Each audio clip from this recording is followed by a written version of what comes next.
AP deputy CM Pawan Kalyan రేపు ప్రకాశం జిల్లా మార్కాపురంలో పర్యటించనున్నారు. జలజీవన స్కీమ్లో భాగంగా 1290 కోట్ల రూపాయల విలువైన మంచినీటి సౌకర్యం, పలు అభివృద్ధి కార్యక్రమాలను ప్రారంభించనున్నారు.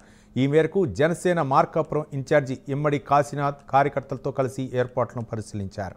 డిప్యూటీ సీఎం హోదాలో పవన్ కళ్యాణ్ తొలిసారి మార్కాపురం వస్తున్న ఈ కార్యక్రమానికి పెద్ద ఎత్తున జన సైనికులు వస్తారని తెలిపారు. ఈ కార్యక్రమానికి ప్రజలు వేలాదిగా తరలివచ్చి జయప్రదం చేయాలని కోరారు.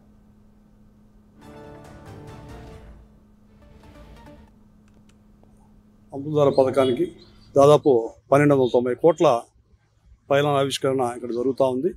మరి దీనికి మా అధినేత డిప్యూటీ సీఎం పవన్ కళ్యాణ్ గారు చేస్తున్నారు. మరి ఈ సందర్భంగా భారీగా ఇక్కడ ఏర్పాట్లు చేస్తూ ఉన్నాం. అట్లాగే అధికారులు కూడా పూర్తి స్థాయిలో సమయాన్ని వెచ్చించి పనిచేస్తున్నారు. అట్లాగే జనసేన పార్టీ కార్యకర్తలు, ముఖ్యంగా టీడీపీ నాయకులు, స్థానిక ఎమ్మెల్యే కందుల నాయుడు గారు వీరందరూ కూడా బ్రహ్మాండంగా వర్క్ చేసి ఏరియా అంతా కూడా పర్యవేక్షించి ఇది చేస్తూ ఉన్నారు. మరి దాదాపు మేము వేలాది మంది జనాలు వస్తారని అంచనా, మాకు దాదాపు 10 నుంచి 10,000 మంది వస్తారని అంచనా. మరి దాని తగ్గట్టు కూడా గతంలో కంటే ఇప్పుడు పోలీసు శాఖ కూడా వాళ్ళు మెన్ పెంచారు. అట్లాగే రెవెన్యూ డిపార్ట్మెంట్ కూడా వాళ్ళ ఎఫర్ట్స్ అన్ని పెట్టి పనిచేస్తూ ఉన్నారు. దాదాపు మాకు చాలా గర్వంగా ఉంది. ఈరోజు ఈ పథకం ద్వారా అనేక మండలాల్లో మా పశ్చిమ ప్రకాశం అంతా కూడా ఆడవాళ్ళు, పూర్వం ఈ ప్రాంతం తీవ్రమైన దుర్భిక్షమైన ప్రాంతం, అటువంటి ప్రాంతానికి ఈరోజు కొత్త కళ వచ్చింది.